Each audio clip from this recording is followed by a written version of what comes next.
Hello, everybody, and welcome to Truth Be Told. I cannot believe we are here. This is my final episode of my walk through Israel and also Jordan, which is what we're going to be going through today.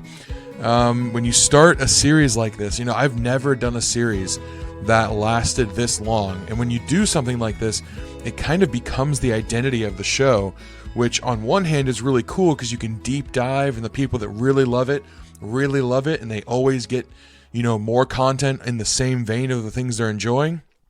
But on the other hand, it'll be nice to get back to regular content because the beauty of theology and apologetics and biblical study is that there's so much depth of topics that are available to you that anybody can find something they enjoy. And so I know that I've got like a select few listeners that really have loved this. It seems like every time I get about the same amount of downloads and listens on the Trip Through Israel series. And so I hope that for those of you that were listening for that, you will also continue to listen to the stuff I put out regularly. And for those of you who have been listening along but kind of waiting for the series to be done, well, today's the day. This is the last episode. Then we'll get back into some regularly scheduled programming, I guess. I've got a lot planned for episodes in the future, and we're going to still try to stick to once a week. So that's something really good that's come out of this, is just sticking to once a week episode upload. So that's really cool and something I hope to continue on with. Before we get started, I did want to mention one last time that there are pictures in the description. So wherever you're listening, you can go click the description. There's a show more button wherever you're listening at, and there should be a link as you scroll down that has pictures and videos so you can walk through the trip with me. It's the exact same pictures I'm looking at as I'm going through this series. And so it gives you a good idea of what I'm seeing, and the descriptions they do something, and I think that they're worth giving. Some people don't like looking at the pictures or don't have time or whatever. So the descriptions are good, and I'm trying to be as visual as possible as I describe things, but the pictures just offer something a little bit added. And so those are there as a resource to you that you can avail yourself of if you'd like. So on this day, we are leaving Israel, and it was wild. If you listen to the previous episode, you know that we were kind of in the midst of these attacks on Israel. We were in Jerusalem, which was kind of a benefit because a lot of the attacks were to the southwest of the country, and we were kind of in like the eastern portion of the country, more towards the northern middle area. And also just being in Jerusalem was really nice because whether it was Muslim extremists or the Jewish people that were fighting back, nobody had really any vested interest in doing damage to the sites that are in Jerusalem. And so there were people that did hear explosions. There were people that did see even like streaks across the sky where they believe missiles were at.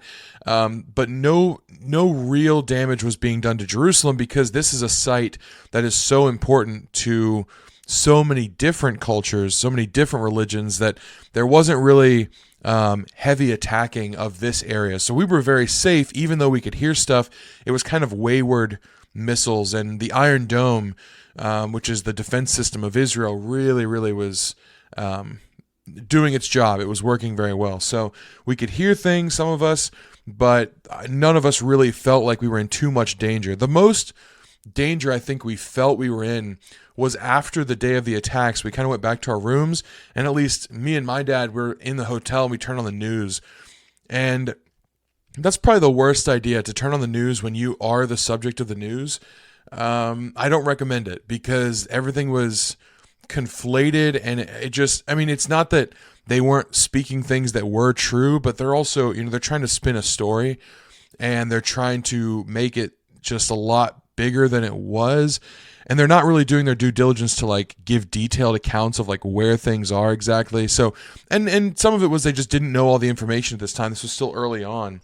And so we had people from home texting and calling like, are you like right in the middle of this? We know you were in Tel Aviv at one point, but we don't know, how close you are to that. Because there was a hotel in Tel Aviv that went down. It wasn't the one we had stayed in, but people knowing that we were at least at one point in Tel Aviv and not really being able to follow our trip play by play, were nervous that we were like right in the line of fire, but that wasn't the case. Some of them did have some cause to worry because Tel Aviv was the airport that we were supposed to fly out of. And so some people weren't scheduled to go on the post trip towards Jordan. And so they were just like, kind of thinking, how am I going to get out of here? Like, are they closing down the airports? Can I make it out with like one last wave of people fleeing? And they just weren't sure. So everything was kind of up in the air, whether you were going to Jordan or trying to get home. Because of all this chaos, while we weren't in any danger, it was really hectic to try and figure out for everybody.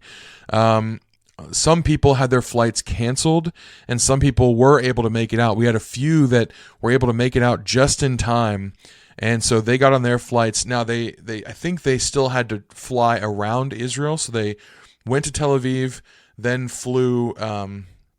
We weren't allowed to fly in Israel airspace. Or I guess that wouldn't have mattered in Tel Aviv because you're already on the western side of it, so you're flying over the Mediterranean and out. So I guess they were okay, but there was a lot of commotion at the airport, a lot of uncertainty about whether or not they get on their flights or be able to, or whether things were completely grounded. And it really depended on who you flew with. I know Israeli flights, they were still running, but some of the American flights were not.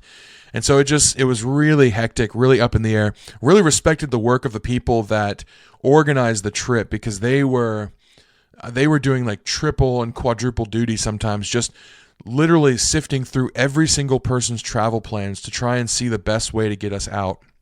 There were some people that were not scheduled to go to Jordan, and they couldn't get out because their flights were canceled, and so they had to stay back at the hotel in Jerusalem. And I know they were really upset. I mean, they felt like they were being left in a war zone because at this time we just didn't know a lot.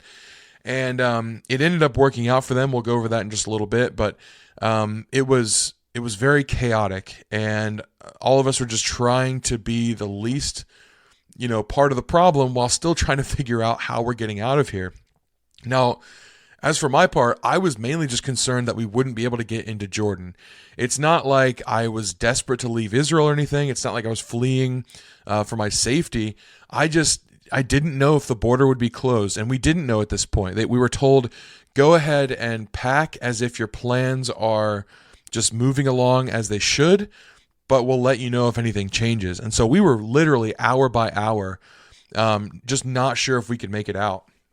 And so we, those of us who were going to Jordan, said our goodbyes to people, tried to keep updated with the people that were trying to fly out to see if they made it. And we were also trying to rebook our own flights, because what was originally going to happen is we were supposed to take a smaller carry-on bag over to Jordan with us that would just last us like 3 or 4 days, and our main suitcases would stay in Jerusalem. Then they would be transported to Tel Aviv, where we would then meet up with our luggage to fly out of Israel. But with the way things stood at this point, we weren't sure if we left. Well, first of all, we weren't even sure if we could leave. So we might get to the border and they turn us back. That was one possibility. Another possibility is that we could leave, but we couldn't get back in. And so we'd have to leave all of our stuff. And that was kind of a concern as well. And so we just didn't know what was going to happen. So they decided we're going to take all our suitcases and luggage with us. So we had carry-ons packed, but we had our suitcases that we still had to keep track of, which ended up being a little bit annoying, but not terrible by any means. A little bit annoying for something that happened at the border itself that we'll talk about next. But as we're driving, so we leave our hotel with all of our stuff, not sure if we can get back into the country at all. Not sure if we can even get out of this country. And we drive south. And we have a couple hours in the bus driving south, because even though Jordan borders Israel, like they share a pretty long border, there's only 2 main entrances in between the 2 countries. And that's one at the northern border and one at the southern border. And we were driving to the southern border, going through Eilat, and then across so past the Dead Sea, and then even farther down, like closer to the Red Sea, or at least the Gulf of Aqaba, which is kind of one of two prongs that goes into the Red Sea. So you've got the Red Sea at the bottom of Israel, and then from that, there's two prongs, one that goes off to the west, and that's the Gulf of Suez, and then one that goes off to the east, and that is the Gulf of Aqaba. And in between those, that landmass there is the Sinai Peninsula. And so we couldn't see the Red Sea, and we couldn't even see the Gulf of Aqaba, but based on where we were. But we were right in that general area, down at the very, very tip, the very southern tip of Israel. I think if we had gone like a mile more, we would have seen the sea, but we were just kind of more in the city area trying to cross over. And so on this whole drive, though, we drove through the mountains down into the desert area like we did in days past, but then we just continued going south. So we finally figured out the meaning of Dan to Beersheba, because we actually passed Beersheba, which normally is a biblical indicator of the far north part of Israel and the far south of Israel. But we even went farther south than that. And this whole drive was not spent enjoying the scenery, was not spent, talking about where we were going. It was a lot of people on the phones trying to just figure out, can we get over to Jordan? And I guess we do cross the Jordan River technically. So can we cross over to Jordan, and how are we going to get home? And they recommended that we try and change our flights out of Amman, Jordan. And I know for a lot of people, because the plan was to go south through Israel, cross over into Jordan, and then make our way up north through Jordan, and then end our trip in Amman more towards the north. And so I know for a lot of people this didn't work out so well, because transferring flights that quickly, even though it was kind of a really critical situation and like we had no choice, a lot of airlines were like, well, we're going to put the fault on you for now, and then later we can kind of work that out. And it was just on every individual to try and like make everything work. So you have to like petition the airline and be like, I'm not just canceling my flight. There's literally a war going on. So get me out of here. So some people had a really, really hard time of it. Or the flights that they found out of Amman, they couldn't refund their flight and just transfer the money over to that flight. They had to pay for both. Or some people could transfer their flight, but the one out of Amman was a lot more expensive, and so they ended up paying so much more. I felt really bad for all these people, and honestly, I wasn't sure how that was going to work out for me and my dad. We're both on the line with the airline, trying to find a way out. And, like my dad, we're also, I got to mention, we're going through desert, so it's not like there's cell towers and satellites just with ready access. And so my dad was on the line with them, goes on hold for 40 minutes, and then the phone cuts off because we go through a dead zone, we lose service. I was going through an online route trying to find things, but I needed information from my dad, and he was rows back. So it was just a whole chaotic mess. And in the midst of all of this, several people on the bus are starting to not feel well. Like we had just run ourselves to the point of exhaustion, and I think it was all starting to catch up with us. So there was people coughing and just like feeling like starting to feel kind of sick, and I was one of those people. Fortunately, my dad felt okay despite being a little bit stressed. He would end up feeling worse than me in a little while, but for this leg of the trip, I was grateful that he was feeling well because he was able to get the flight secured. And while I feel so bad about this because so many people struggled, we actually ended up getting a $10 credit on our flight because the flight from Amman back to Columbus was cheaper than the Tel Aviv to Columbus flight. So it worked out not only financially, but then also it broke the trip up just a little bit. So rather than having it be, I think we did like 10 and a half hours and like back to Canada and then like 1.5 back to Columbus.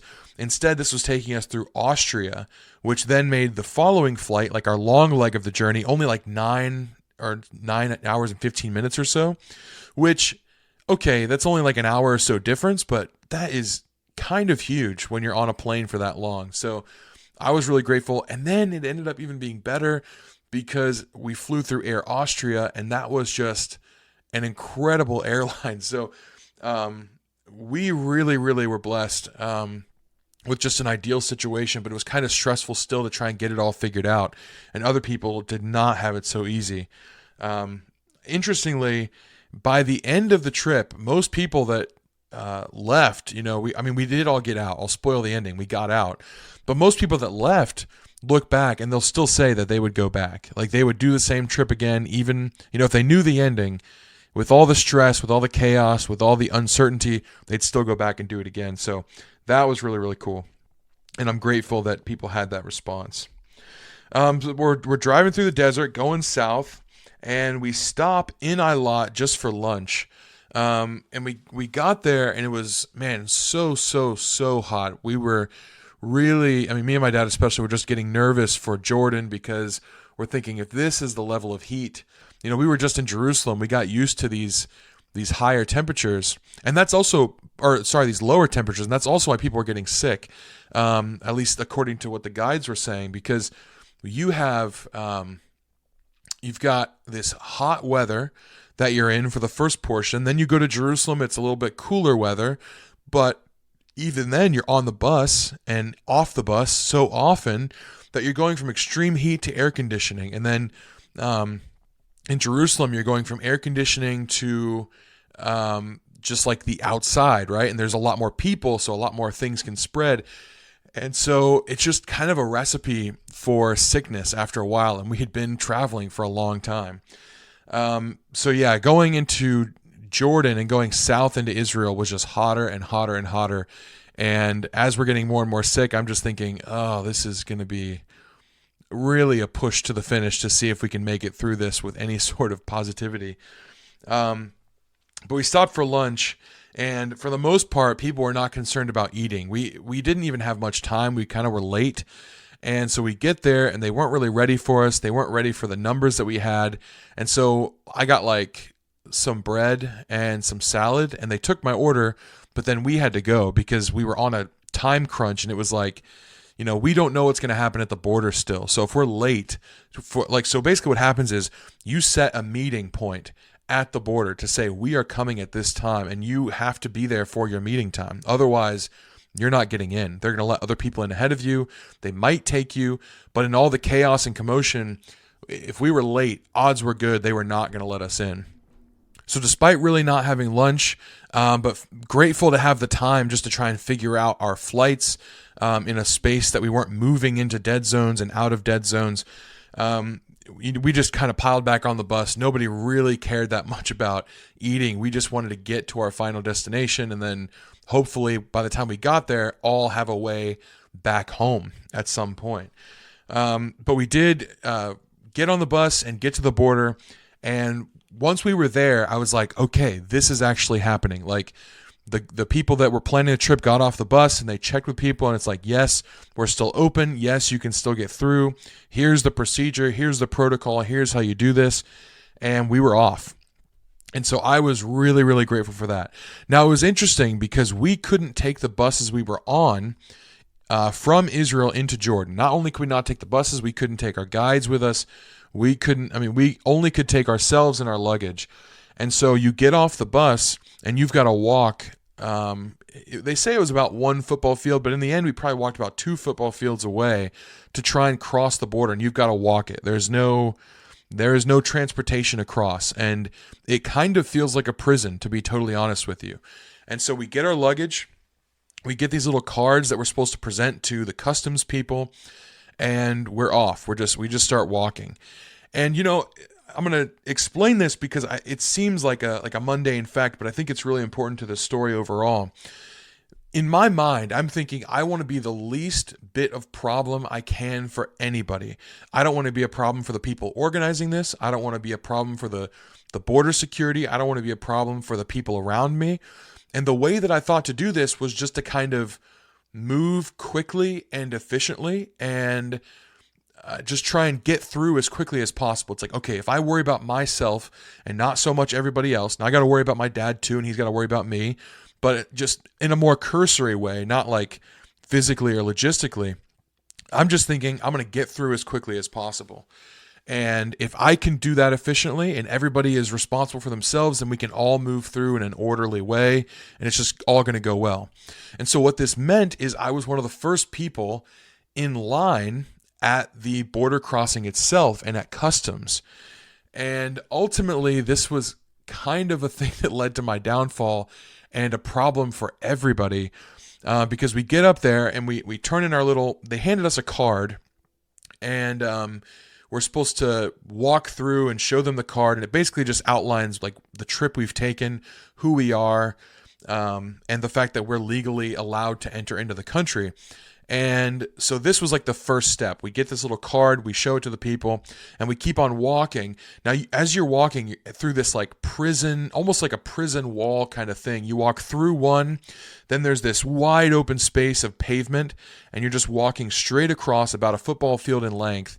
And in between, there's like a duty-free shop, which I don't know why. I mean, of all the things that I'm thinking about at this time, when I'm crossing over from Israel into Jordan, it is not about like a Toblerone or whiskey. It is, I just want to get across.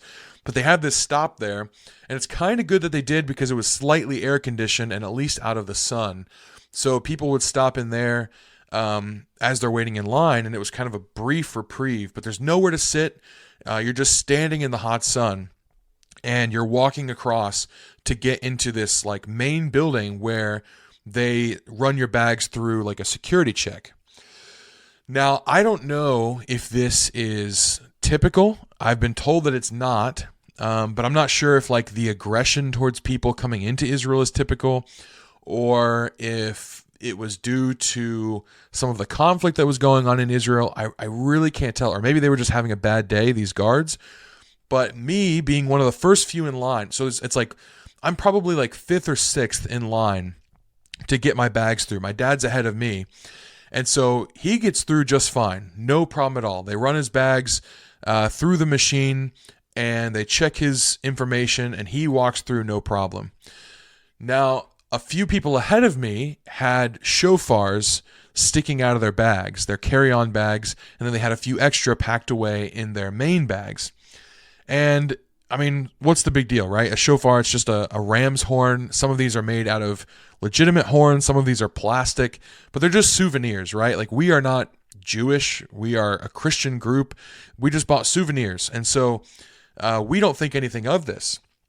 But the Jordan officials stop these people that have shofars sticking out of their bags, and they say, you can't have this. You can't bring this in.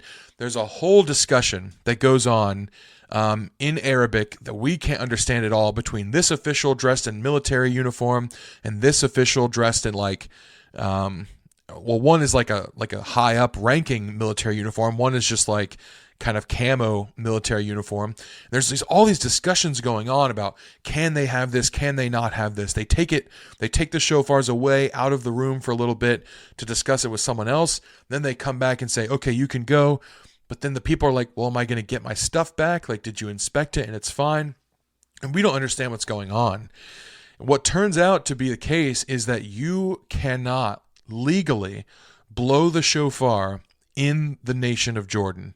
That is illegal. So you can have it, but you can't blow it. And this is what the confusion was about. This is what they were trying to work out. And it did not set them off on the right foot. They were not only arguing amongst themselves, but not very happy with the tourists who were standing in their line. You know, we've got like 70 people here trying to get through, maybe even more.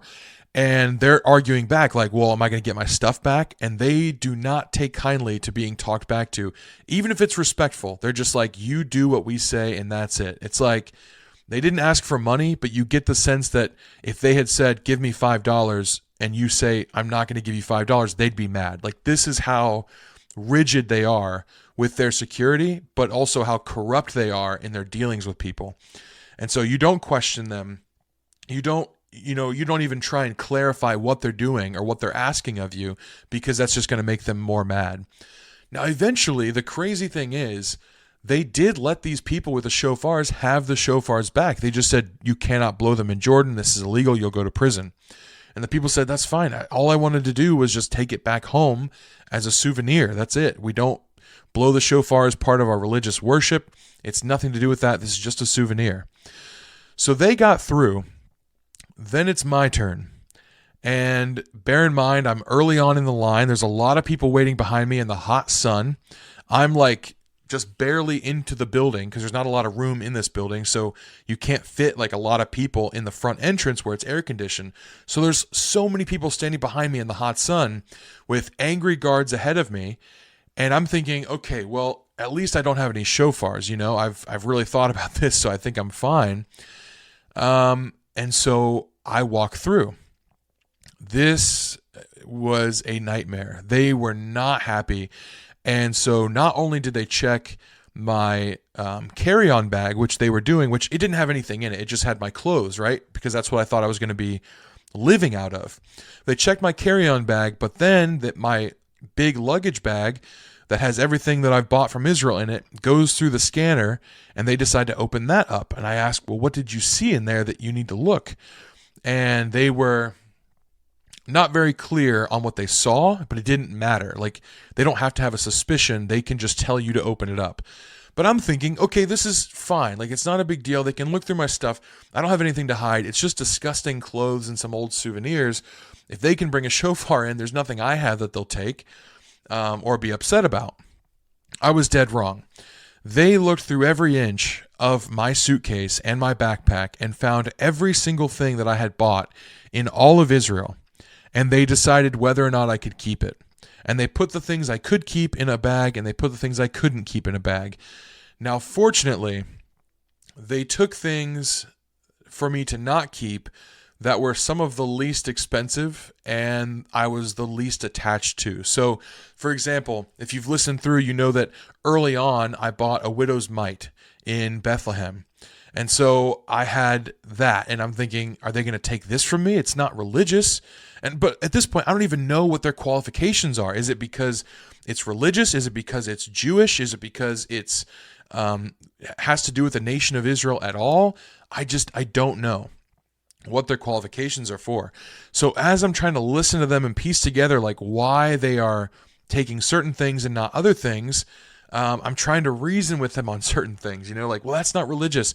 For example, at Shiloh, I got a little container, almost like a baby food jar, but it has spices in it.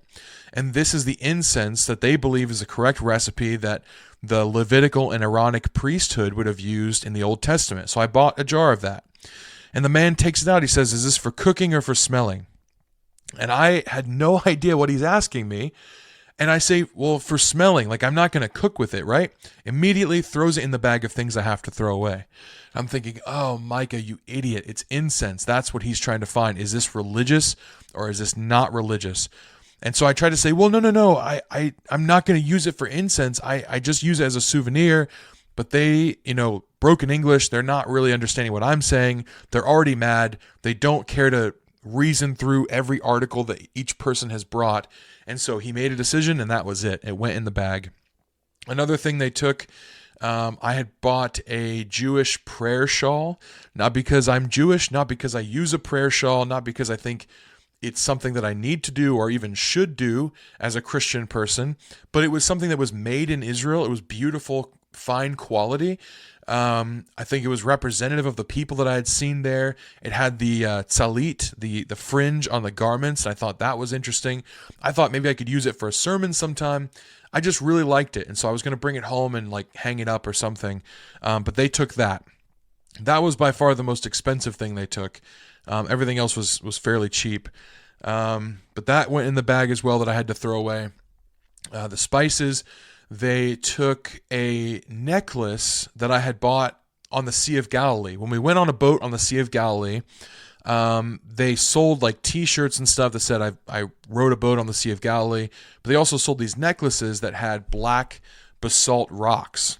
And basalt is a very common rock. It's used in a lot of the buildings around Galilee, and it comes from the Sea of Galilee. And they sold necklaces with these rocks on it. And so I bought one.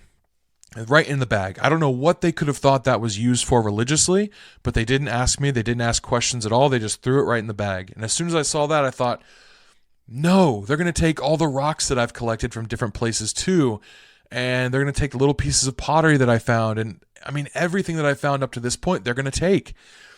Fortunately, they didn't. They actually asked me, do you have any rocks from Israel? And I said, yes. And they looked in a bag where I kept them all, and they said, oh, this is fine. And so they allowed me to keep that, and I was grateful for that. And the last thing they took was a mezuzah, which is the thing that the Jewish people put on their door frames, and it has the letter Shin on it. And this is representative of the Shema, or the law, or the Torah.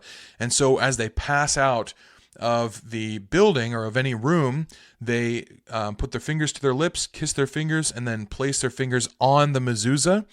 And this is like a remembrance of the law, and it kind of goes in line with what it says in the Old Testament or in the Torah about remembering the law as you walk by the way, and hanging the commands of God on the doorposts of your house. And so this is what the Jewish people think they're fulfilling by putting these mezuzahs up. They just have either the little sheen on it, or they have a scroll inside of it. So mine had both, and it just had like a sticky backing to it. I was going to put it on my bookshelf. Again, not something that I would use religiously or think that I need to have religiously, but something that it stuck out to me about the Jewish culture, and something that I found interesting and wanted to bring home to display. And so they brought that out, and they said, what is this? And I said, it goes on your door. I'm like, I don't know how to explain what a mezuzah is to a person who clearly has never seen one before. And I'm not going to try and tell you it's religious, because clearly that's what you're throwing away. And so he looks at it, he says, goes on the door. I said, yeah, it goes on the door. Like it sticks right there. And I held my hands up to show him. And they talked amongst themselves, and one person said, oh, it's like a door handle, to the other person. And I didn't respond, because I'm not going to let this guy know that this is at all used for the Jewish religion. And so they think at first that it's a door handle. They put it in the bag that I can keep. And I'm like, okay, great. Something I can, a little victory for me. Another guy, seeing this whole proceeding, walks over, takes it out of the bag, and puts it right in the bag of things to throw away. So it didn't matter that I had, somehow gotten that one through. Anyone had any misgivings about anything, and they were just throwing it away. So they hand me my bag back of things that I cannot keep. And they say, these cannot come into Jordan. I say, okay, I understand. I don't want to cause trouble. Can you throw them away? They said, no, not here. This is Jordan. I said, oh, okay, well, then what do I do? Like, I don't understand. What am I supposed to do? They said, you have to go back to Israel and throw it away. And so I turn around with this bag, and I walk through this crowd of people who is so upset because they've been standing in the heat for all this time, waiting, not sure what on earth is happening up there that's taking so long, and wondering how much longer they're going to be out here in the hot sun. And then they see me come out, and I'm trying to explain to them along the way, like, they're taking things that belong to the Jewish faith. So you have to either hide them or get rid of them or wear them if they're not metal, so you can walk through the metal detector with them, because they're not scanning your person or anything. And so I'm trying to warn people as they go that this is happening up there. But I have to walk back along the whole line of people, back across the football field length with people with machine guns on either side facing me, and then cross back over this fence with people that they're sitting there thinking, like, what are you doing? You're not supposed to be over here. This isn't how you enter into our country. So I'm already like suspicious. Fortunately, I met some really nice Israeli guards that had mercy on me. They let me through. It's like they hadn't seen this before, and yet to the Jordanian guards, it seemed like this was something they did every day. So I'm not exactly sure. But they let me through, and I handed them the bag of stuff. I said, I just need to throw this away. And they said, well, is there an address I can send it to in Israel? And I said, I don't know anybody in Israel. So no, like, there's no possible way that I can, do anything with this. And so they shook their head and they apologized. I said, I'm so sorry this happened. But they took it and they threw it away. So that was my story at the border. Everybody's very curious about that. It was incredibly frustrating, embarrassing, and did not really endear me to the Jordanian people. So I have zero plans of going back there, because I think the people there are absolutely despicably corrupt, and especially the people in charge. And we'll talk about why I'm not just a huge fan of Jordan in general as we go through the rest of this episode. But that was my first interaction with the nation of Jordan, and they're going to treat people like that, keeping old people out in the sun because they think I'm going to bring in a mezuzah. Like, I'm not going to harm people with it, but they don't care. They have no regard for it. And so people that want to say, well, they're people too. It's like, yes, they're people too. And I hope that they realize the error of their ways and stop being such absolute jerks to people that are trying to come into their country. But until they do, I don't have any respect for them at all. Like zero respect, because they showed no respect to me. They showed no respect to Israel, who are their neighbors and supposedly their allies. They showed no respect to any other religion but their own. And I don't think I need to show them any respect back. So yeah, while I look back on that situation and kind of laugh, because it's a good story to tell, it does honestly leave a bad taste in my mouth about the Jordanian people in general. So not the best experience. So I walk back through this line and still not sure what to do, honestly, because I'm cutting basically in front of people, although my bags are still on the table. They're not letting anyone else through. They're waiting on me to come back. And so I get back and they're still searching my stuff. He takes out my Bible and he says, "You're a Christian?" And they all start laughing.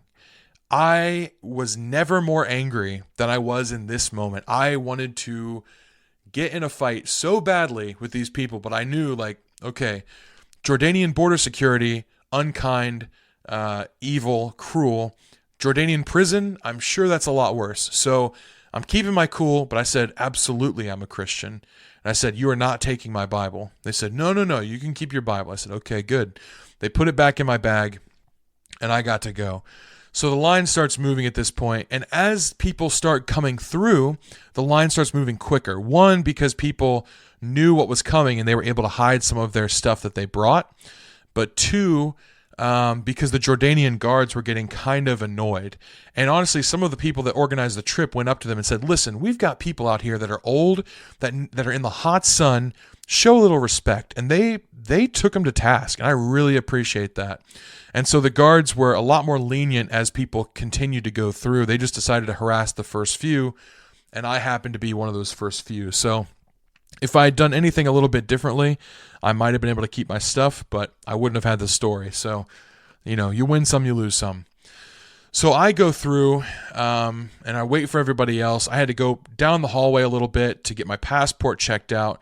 They were also incredibly rude, just checking and double checking things, making sure I didn't have any stamp of Israel anywhere on there, because if you have a stamp of Israel, then you are not allowed into these other countries, which is ridiculous because you know where I'm coming from. I'm at the Israel-Jordan border, but this is why Israel gives you that blue ticket that they gave me at the beginning of the trip to try and, mitigate that difficulty. So I still have that blue ticket as a record of having been to Israel, but no stamp in my passport, because then you can't go to other of the surrounding Muslim countries.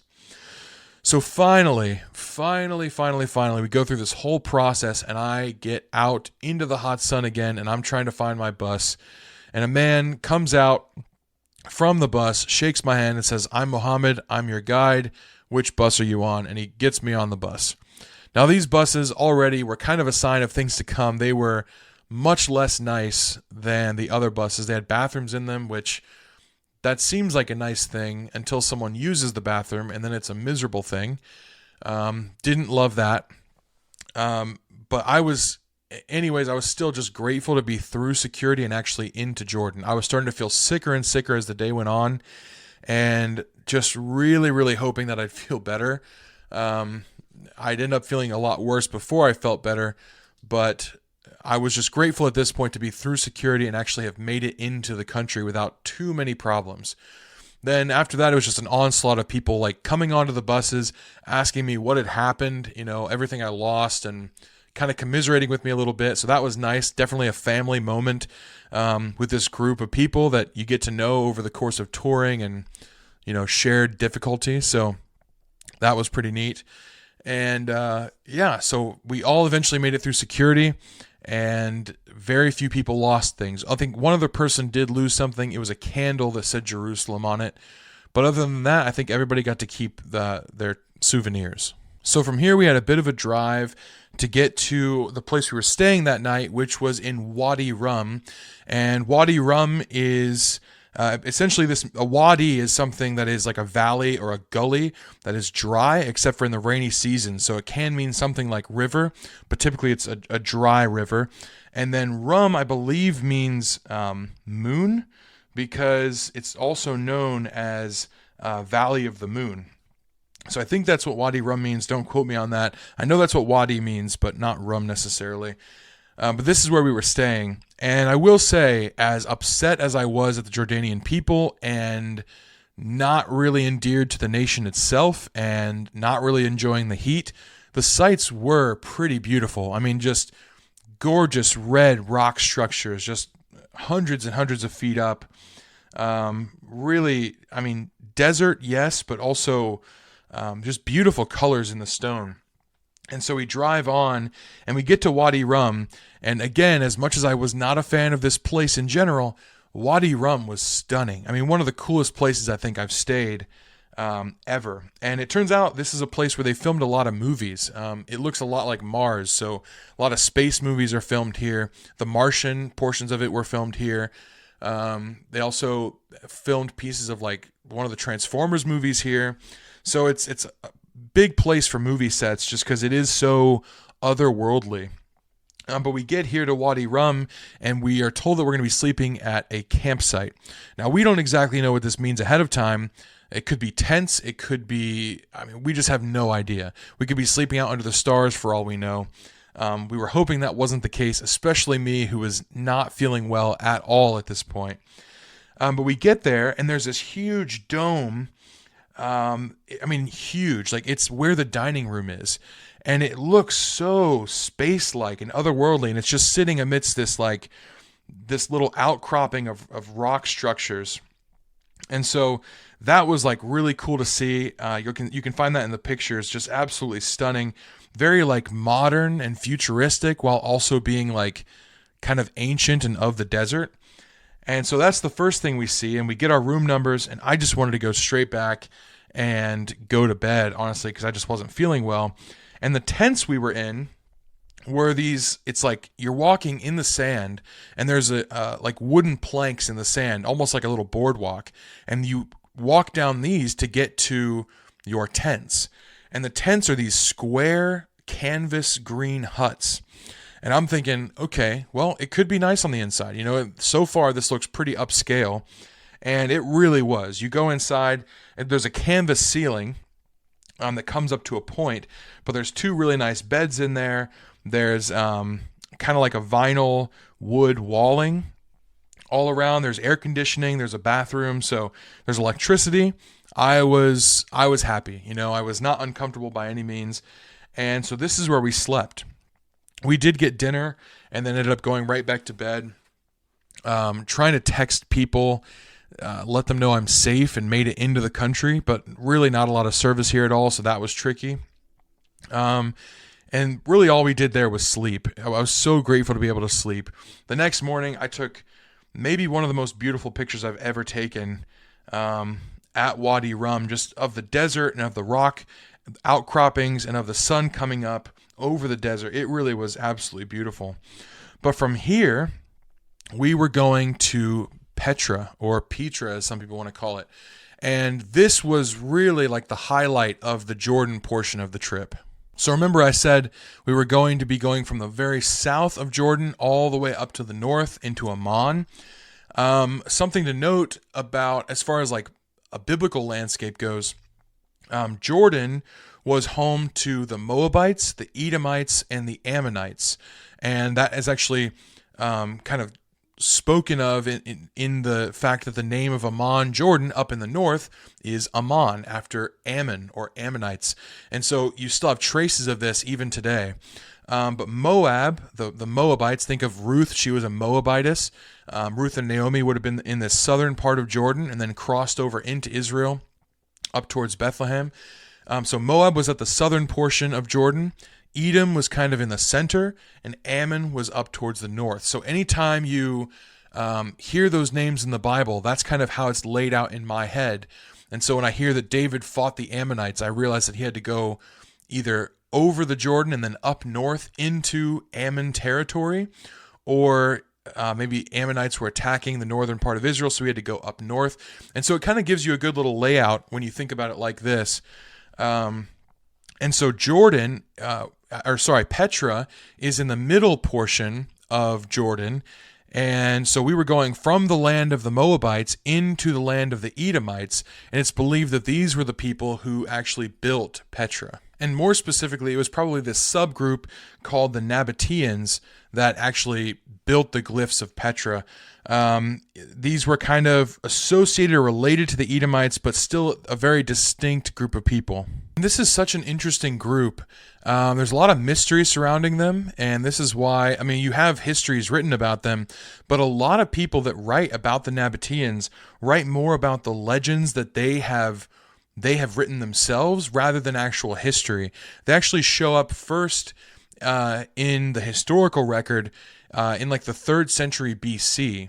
And so they're kind of a nebulous group. And so we know where they were, we know who they were influenced by, we kind of know how they worked and the things that they did, but we don't know a ton about them. They're really kind of an enigmatic group. So some people say that they first kind of got their rise to power around the time of Nebuchadnezzar. So he came in and displaced the Jewish people. And then the Edomites kind of moved out of Edom and took over their enemy Judah's territory. And then the Nabateans moved up through Jordan and then into the Edomite region. So that's one theory. Some people, like Josephus, connects the Nabateans to Ishmael's oldest son. So you got Abraham who has Ishmael who has children, and his oldest son, it's believed, is kind of the patriarch of the Nabateans, at least in Josephus's works. And so there's all these different ideas about where they came from. They kind of just arrived on the historical scene, did some kind of amazing architectural work, worked in trade a lot, and so there's some mention of them kind of on the outskirts of historical society, but really didn't make some grand empire or name for themselves. They're kind of like wanderers that do amazing things as if they're an established civilization, but they're spread out over a really wide range of area, and nobody knows exactly where they came from or exactly where they went.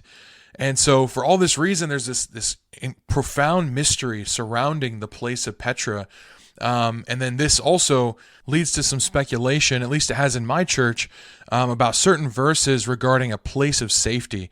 At the end times, there's prophecy about Israel being surrounded, or Jerusalem being surrounded, but then people being able to flee.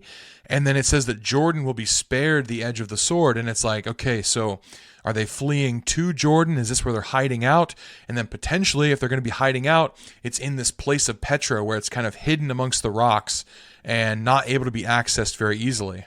And we actually saw this as we left Petra. Our guide, we kind of drove out of this kind of ravine area and then up through like a mountainous area. And we looked down across the valley, and he says, "Do you see those rocks over there? That's Petra, but you can't see it from anywhere unless you are in there actually climbing through the place." And so that's why it stayed hidden for so long. It wasn't discovered. It was discovered and there were people there, but it wasn't known to the modern world for such a long time. It was hidden for about 1,000 years because you can't see it from any vantage unless you know exactly where it is and you walk through the caverns or the ravines to it. And so this also adds to the mystery of it for sure. And so this is where we were going. This is what we were going to be seeing. And I really don't have a lot to talk about as far as it goes, like being there, because most of what we saw is just best shown in pictures rather than descriptions. But I will talk a little bit about it. A lot of it comes from the history we just talked about. But as far as visually speaking, it really was absolutely beautiful. And most people, when they think of Petra, they think of the one building, the treasury building. And it's called that because there was this ancient legend that said that Solomon hid a lot of his treasure in this building here. That's not substantiated at all through archaeology, but that's kind of the main building people think of. But Petra as a site is a huge and sprawling place with a lot of buildings, a lot of carvings, a lot of, just incredible work to carve these structures right out of the sandstone that are in these huge like cliff faces. And so it's not just that building. That was actually only one stop along the way.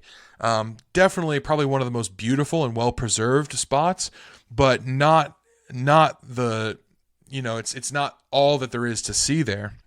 And so you get there, and we got off the bus and entered into not the building, but entered into the park itself, and we just start walking. And it's quite a bit of a walk. You essentially go through kind of a deserty kind of area. Then you enter into the ravine portion, which opens out into the treasury. From there, you exit the treasury a little bit more through a ravine, opens up into more of a deserty area, and then you kind of end the tour, and then you got to walk back. Now, me and my dad, we signed up for. They have golf carts. There's all kinds of transportation. So if you're thinking of going and you're like, I don't know if I can walk all that way through the heat and the desert and the unstable ground or whatever, you probably can. It's not a difficult walk by any means. It's just kind of warm. But there are a lot of ways to get through. They've got horses. They've got golf carts. They've got camels, and they've got donkeys. They've got horses that are drawing carriages or carts. And so you can get through it. You just might have to take a couple of different modes of transportation because it's a lot of vendors trying to sell you their transportation. But my dad and I, we signed up for the golf cart ride back. And what we thought was going to happen is you walk all the way through to the end, about 3 miles, and then you take the golf cart back. But what happens is you walk all the way through to the end, then you have to walk roughly a third of the way back, maybe 2/3 of the way back to the treasury. Then the golf cart will take you back to the entrance. So that's what we signed up for. Other people, when they saw how far it was and looking at their own ability, they decided to take horses or camels, and that's an option. Apparently, camels can hold up to like 700 pounds without even blinking an eye. I didn't realize that. They have such spindly legs. It's like the thought of me getting up on a camel was just absolute animal abuse. So there was no way I was doing that. But people kept asking me. They're like, no, it can take you. It's fine. I didn't want to chance it. I could walk, so that was fine. But we walk through the desert area, and we're seeing all these beautiful structures and buildings. There's these things called genie boxes, which they don't even know the use for, but they're these square carved out boxes from the rock, and they have holes in them. And when the wind blows, it sounds like voices, kind of vocalizing or singing almost. So they call them jinn or genie boxes because of these voices when the wind whistles through.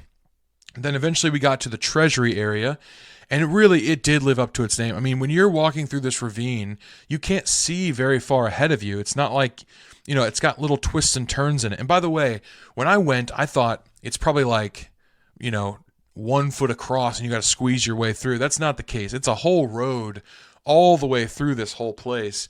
It's probably 15, 20 feet across in some ways. So there's golf carts getting through. Anybody else can get through for sure. But you just kind of walk through these rocks that are already beautiful.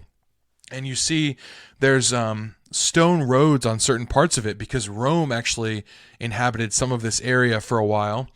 And they built roads here. So the original roads from like the 1st century are still intact. Incredibly bumpy to ride on in a golf cart, but still intact. But then it opens up, and you can't see anything. You're just kind of walking along this road, taking the twists and turns, and then boom, it opens up to this wide open area with the treasury building right in front of you. And you're taken back to the first explorers that would have seen this after it remained hidden for so long. I mean, they're just thinking they're going through a beautiful hike in a ravine, and then to find this, I mean, you would think you stumbled upon like the find of the century, and truly they did. I mean, it is a wonder of the world for a reason.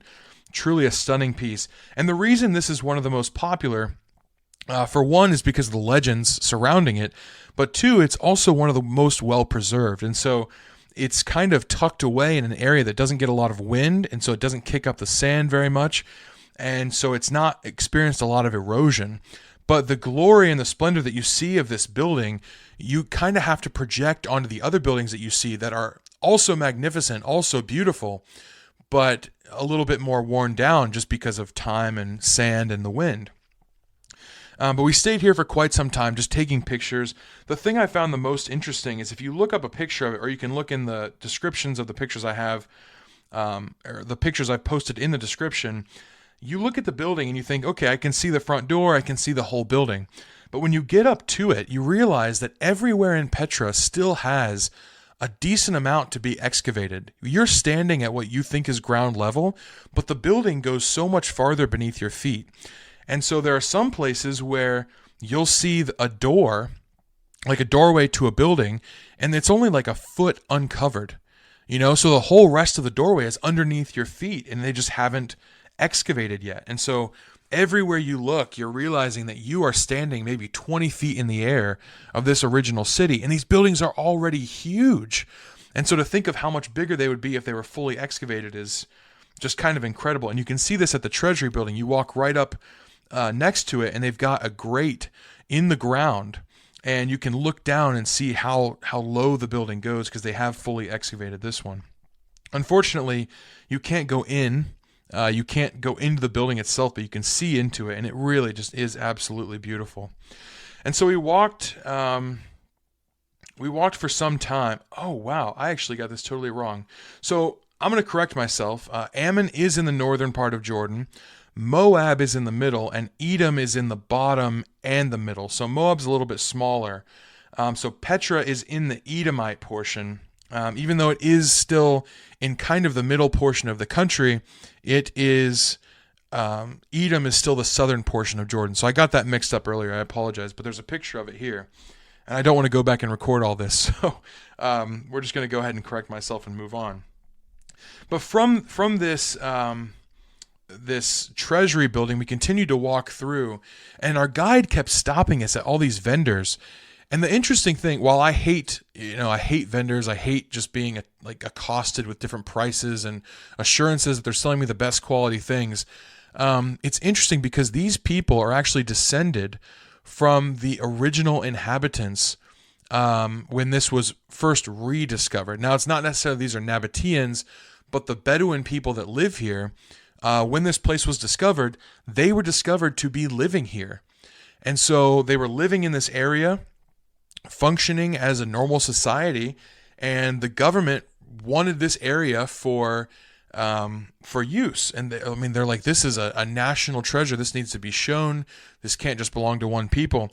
And so they paid all the inhabitants, and they said, we'll pay you, we'll build homes for you, completely government funded. They built homes for them, and they said, you can come back every day and sell things here, but you can't live here in the buildings. And so a lot of the people you see that are vendors are actually descended from the people that lived here originally. So they count this as their home, even though they have homes outside of the park itself.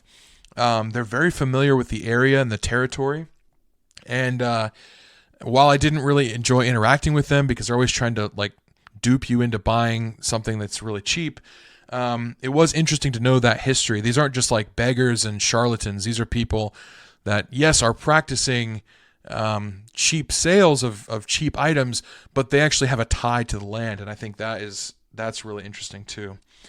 Eventually, we did make our way to the end. We got a brief lunch and tried to fill up on water as much as possible because we had about a 2-mile walk back. The walk back wasn't nearly as fun as the walk through because you're mostly going downhill on the way through and then slightly uphill on your way back.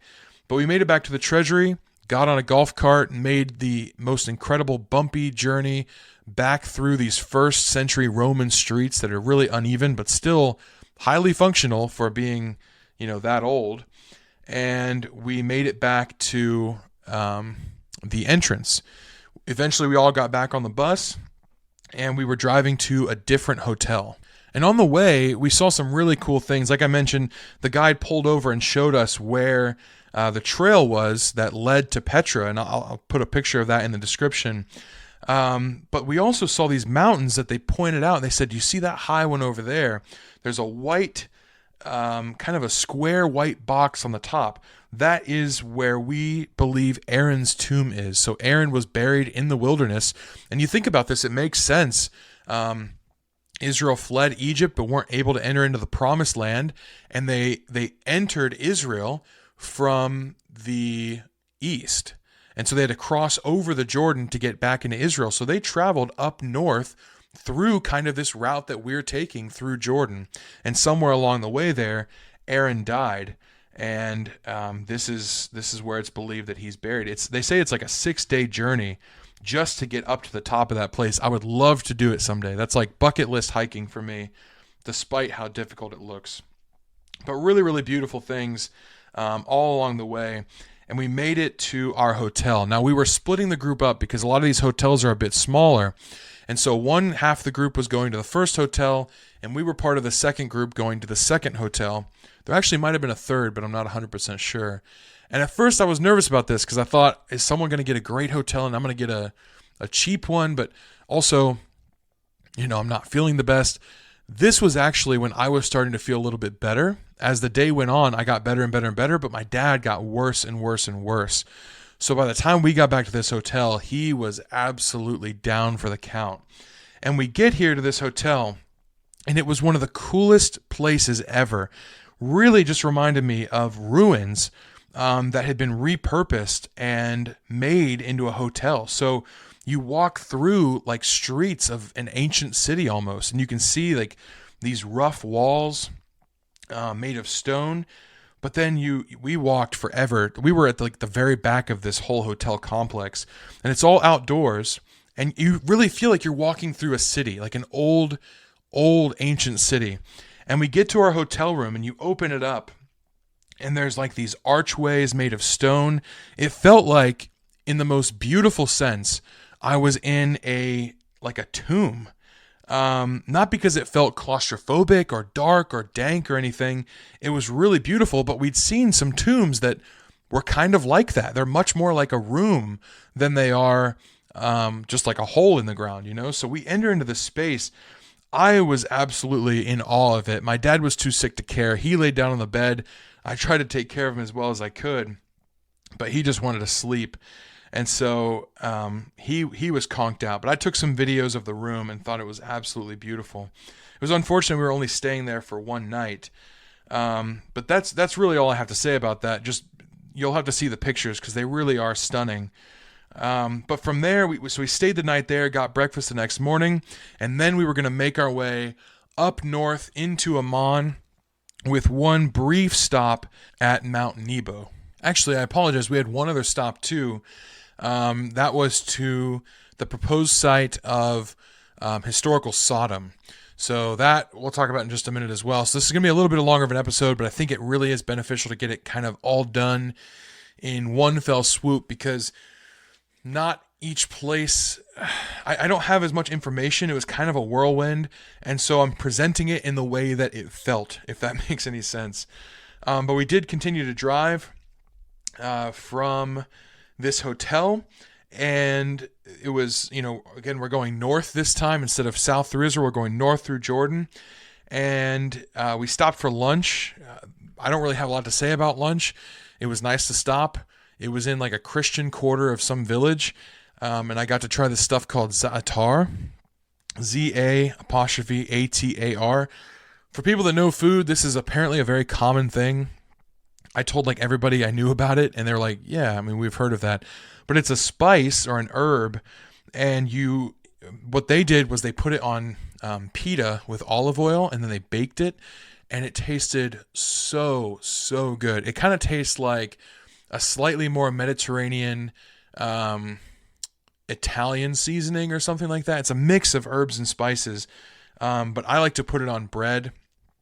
My mouth is watering just thinking about it. It's so good. And I actually bought some when I got home, so you can access it in America. That's really my one note on lunch. Not a lot to say. But then we drove for a while more, and we got to Mount Nebo, which was pretty cool. This is the site that Moses stood at when God said he couldn't enter into the promised land because he had spoken to the people of Israel when they were complaining, and he said, do we have to draw water out of this rock for you? And so he accredited something that God was doing with something that he was also doing, taking too much on himself, seeing himself as too much, and he struck the rock. Rather than speak to the rock, he struck the rock. And there's all kinds of prophetic biblical implications for that. The rock being Jesus Christ and giving life-giving water, and you don't have to strike the rock in order to receive that life-giving water. You don't strike him again. There's a verse that talks about, not crucifying Christ afresh. And so and there remains no more sacrifice for those who attempt to do something like that. And so there's all kinds of biblical implications for that. But for this reason, he was not able to enter into the promised land, but God allowed him to see it. And he took him up on a very high mountain, and the highest in the region. And he looked over, and it says he could see from the Dead Sea all the way up to the Sea of Galilee. And so all the way up to the north. And that is some pretty good vision. Now, it's possible this was a miracle, but also when you are up there on Mount Nebo and you're looking out, for sure you can see the Dead Sea.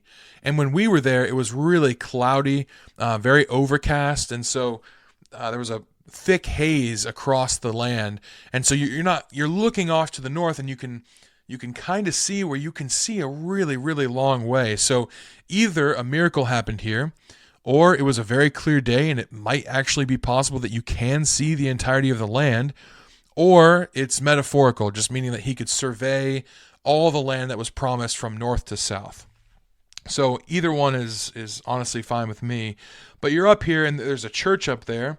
I didn't actually go inside of the church, but they also have here a statue of the serpent on a pole, the bronze serpent on a pole. And so just kind of hearkening back to some of the events that happened to Israel while they wandered in the wilderness. And I thought that was really cool because it just puts you in the mindset of, when I think of Moses and I think of the people of Israel, I'm thinking of the land of Israel. But for so much time, a whole generation of people wandered in the wilderness of Jordan.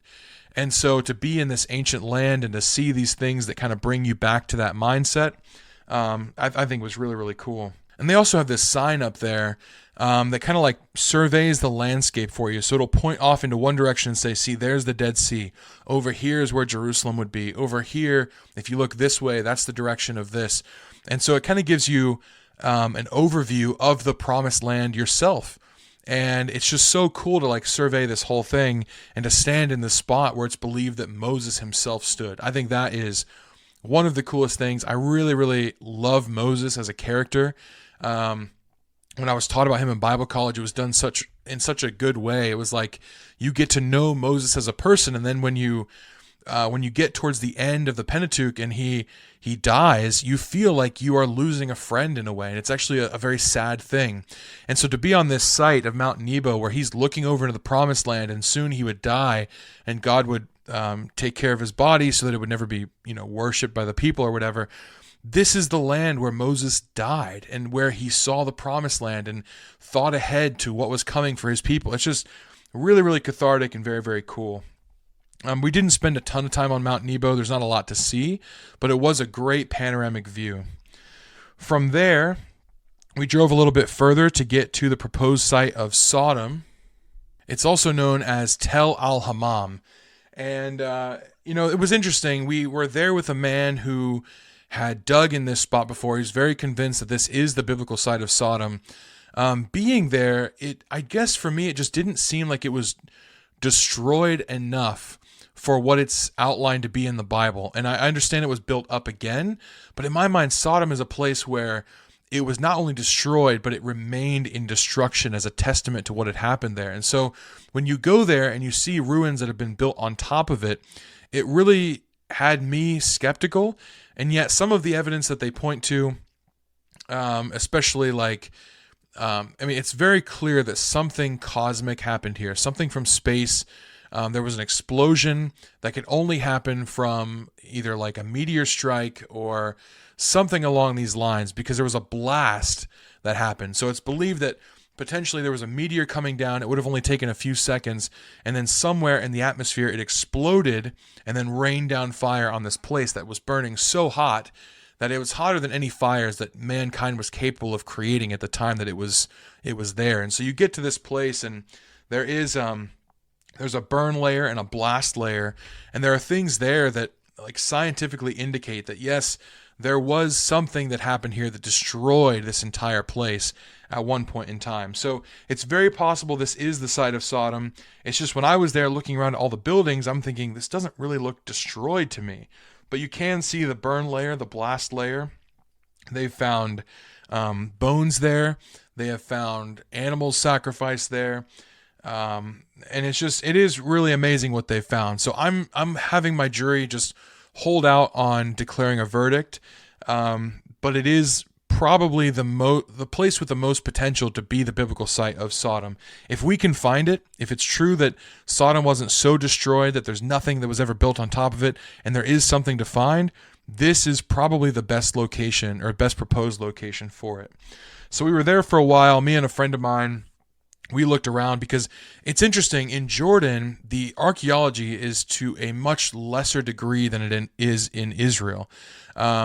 It's less protected. Like, you can jump down into the homes themselves. There's no barriers. There's no anything. It's very roughshod. And so we get there, and it feels like men with shovels just went out and started digging. And that's kind of what happened. Now, these are sponsored expeditions, but like, even someone like you listening, like anybody could sign up to be one of these people on an expedition. They need help all the time. So it's not like every single person is an expert in archaeology that's going through with a fine-tooth comb.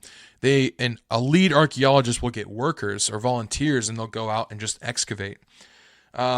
So there's stuff, like piles of stuff just around. So me and my friend, we got, each of us got one piece of bone, one piece of pottery, and one piece of marble, because the marble is something where it for sure was not from this area. It had to be transported in, and they would have built with it. And so to us, that was really interesting because it shows like the process of civilization. They're moving huge slabs of marble in, and it kind of speaks to the majesty that this place might have had at one point, but then its ultimate destruction. So that's why we got those things.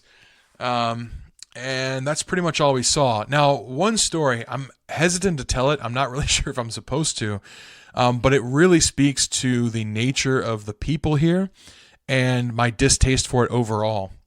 Well, for one, I just want to say the people here, I mean, you go to Israel and there's a mix of people. There are Jewish people, there are Muslim people, there are Christian people, there are non-denominational people, people with no faith at all. But there is a certain respect in the culture for the land and the buildings and the streets and the city. There's just a respect there. And there's, you can just tell that the nation has been blessed.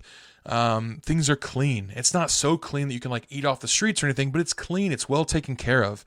You get to Jordan, and yes, they might be a poorer country. They might have less government assistance to like hire street cleaners or garbage men or whatever, but still on behalf of the people, they just don't really seem to have a respect for their possessions or their land.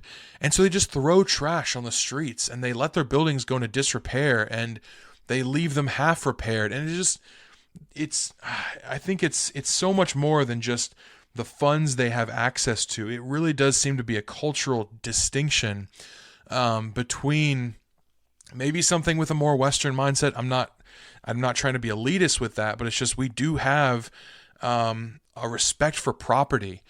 And I think that comes from a biblical worldview, right? It's like you respect other people's property, you respect your own property, you respect what God has made.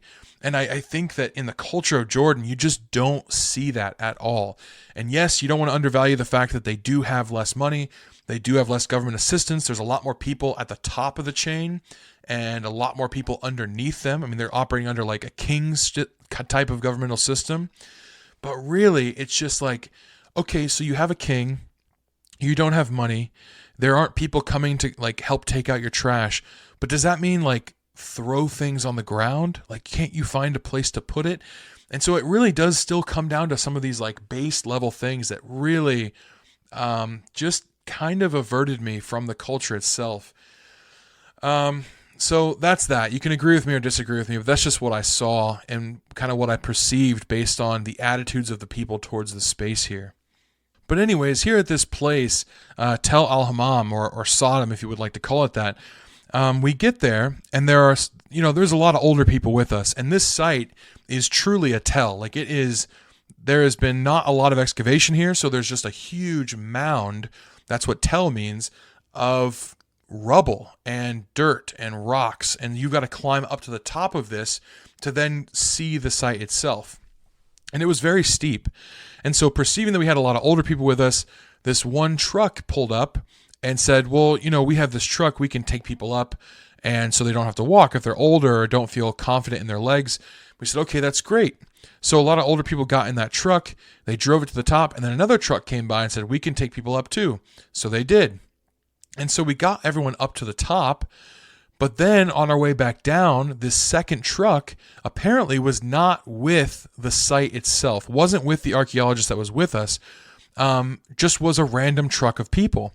And there was a policeman in the truck, so you'd think, okay, well, this is fine, like it's safe, it's good. But the older people started to try to get into the truck, and they demanded money, $300 to take them back down the hill. And I just think this really speaks to the corruption of the nation, the ethics of the people. And there's a police officer standing right there, and the man actually had a gun on him. Not the police officer, the other guy that was extorting people for money. And I just think that is incredibly telling of the kind of people that we came across here. Now, our guide was a very nice man. Muhammad was a very nice guy, but he was also one of the wealthy people. He has a grove of olive trees, and he's got a big house and a lot of kids, and he has stable work with tourism. So I don't know that we can really look at him as a prime example of the everyday person in Jordan or the attitudes of people towards you. And even him, when he spoke with you, it's not that he wasn't nice, but there was sort of a car salesman vibe to him, just like he knows that he's getting paid from you, and so he's going to say what he needs to say. I just didn't really love that. But this moment of extortion on old people was just absolutely despicable and just really reflective of all the interactions I'd had up to this point. Now you might say, well, you didn't meet all the people in Jordan. There's good people there, I'm sure. Yes, I'm sure there's good people there. But, Abraham looked over into Sodom and he said, well, would you destroy the city if there was just 10 good people? And God said, no, if you can find 10 good people. And yet what happens? Still the city's destroyed because they're so just debased. And I don't want to discount the fact that this has kind of continued on into modern times. And this is that connection between ancient and modern again, where they're still very much tied to their roots here. And so not a lot has changed. Now, obviously, there's good parts of it. Yes, I'm sure there's good people. Yes. But the overall culture, to paint with a broad brush, which I know you're not supposed to do, I know it's supposedly evil, but you do leave a culture feeling a certain way about it. And the Jordanian culture was not one that I respected with really any part of me. And this just absolutely took the cake. Now, he would never want me to mention his name, but one of the people that was in charge of the trip just quietly paid the man, and they took us back down the hill, and very few people actually even knew that happened, which is why I'm hesitant to talk about it, because it wasn't like people were in danger necessarily. He just wanted paid, and it was taken care of quickly and quietly. But I tell it not to dissuade you from taking a trip overseas, not to even really paint the people in a horrible light by any means, and not to elevate this person who did the respectful thing and just paid it to quiet the situation rather than taking glory on himself or making it into some panic, this thing that would cause panic. I tell it just to, for one, it happened, and that's true. But two, just to show that this is kind of the overall feel that I took away from the land of Jordan. And we were not treated well at all. And this is just such a stark contrast from Israel. But from here, there wasn't any more incident. We got onto the bus. We all, each of us took the arm of an older person and walked our way down this really kind of treacherous hill. But we did get back on the bus and made our way to Amman. Now, Amman is incredibly affluent, very, very wealthy city, very modern, complete opposite of what we had noticed in the desert of Jordan, which was the vast majority of the country. And remember, we're not even supposed to be here. So the directors of the trip had to find a hotel for us to stay in. And they did not, they did not skimp on anything. It was one of the most beautiful hotels I've ever stayed in. They checked our bags there at the hotel, which I thought was interesting because I'm thinking, oh man, I already made it into the country with half my stuff gone. Am I going to lose the other half of my stuff? But fortunately, they gave our bags back. We got to our room and had a nice dinner and just waited for the next morning when our flight would leave. And it was kind of an interesting dispersion because people were all leaving at different times. So we woke up and we all were going on different buses to get to the airport at different times. And so we woke up and we were in a group of about maybe 20 or 30. And it's like we went from this huge group in Israel to a smaller group in Jordan, now to a smaller group on this bus that was leaving, but still we remained kind of tight-knit. Like we saw each other through the airport, to try and make sure we all made it and were safe. And a lot of us were on the same flight, so that was pretty easy to do. In the airport itself, it was really disappointing because we personally, so I was told you're not allowed to bring anything outside of Jordan that's over 100 years old. Doesn't matter if you got it in Israel, doesn't matter if you got it in Jordan, you can bring nothing out because they're trying to protect themselves from antiquity thieves and like someone stealing from archaeological sites. So I took a cue from what happened before and noticed that they checked all my luggage, but they didn't check inside my clothes exactly. So I took all the stuff that was old rocks, old artifacts, whatever I had found and bought, I put it in the pockets of my dirty clothes. So I figured, okay, they might check my bag, but they're going to find stuff like a book that I had bought or, some more modern things. Then they're going to find some dirty clothes. They're going to have to look inside the pockets of my dirty clothes or wrapped up in my dirty underwear. And I don't think they're going to do it. So that was my way of protecting my stuff. Fortunately, they did not check my bags at all. It really seems to be at the whim of the person, frustratingly enough. One person, they did force her to put her film camera through the metal detector thing. It's like, it's a camera. What are you thinking we're going to do here? But she put it through and she wasn't given enough time to take her film out. So she was terrified that it had ruined all of her pictures. And they were very forceful, just incredibly rude the whole time. So all of this just compiles into the fact that I will not be going back to Jordan. But we did make it through. We made it to our gate and finally flew out. Now, we weren't allowed to go over Israel, so our flight was a little bit longer to get into Austria. But let me tell you, Austrian air is beautiful. The seats were more comfortable. We only had like a 3-hour flight or so, but the seats were more comfortable. They had more space to them, so we didn't have an exit row or anything, but we were able to just still be so grateful to be leaving and to be on our way home. Still, we didn't feel quite safe. Austria felt a little bit safer. And then from Austria, we flew to Chicago, which I had a friend that said, I've never been glad to say that a friend of mine made it to the safe state of Chicago. That's never been a thing I've said because, Chicago's it's a little bit rough, but considering we're leaving a Middle Eastern war zone, it was much more preferable. So it was really good to land in America. No difficulty on the flight back. We actually had a chair between us, me and my dad, so we had a whole row to ourselves and the exit row. Nicer flight than it was even coming here, so that was wonderful. All in all, just a beautiful trip back, and I was so incredibly grateful to finally see the Columbus airport, which, it's not the greatest airport, but to me it was symbolic of home, so I took a picture of that as well. And that, my friends, completely wraps up our trip through Israel and Jordan. Wow, I cannot believe it. This has been a lot of episodes, the longest series I've done so far. You've all been very patient, but hopefully you've appreciated it all. I really think it is valuable to go through all this stuff, to just paint a picture of the biblical landscape, to encourage you to maybe go there someday and see it for yourself, to pique your interest in learning about the land of the Bible, and to hopefully illustrate some things to you and share some visual information that helps you to be able to see it for yourselves as you're reading through Scripture. So thank you very much once again for listening. Thank you very much again for your support and your encouragement in this whole process. Those of you who have listened and been faithful to this series have really been encouraging and supportive this whole time, and it means a ton. So thank you very much. Please stay tuned for some more theology and apologetics as we keep on going forward with this podcast, and I'll talk to you guys later. Thank you.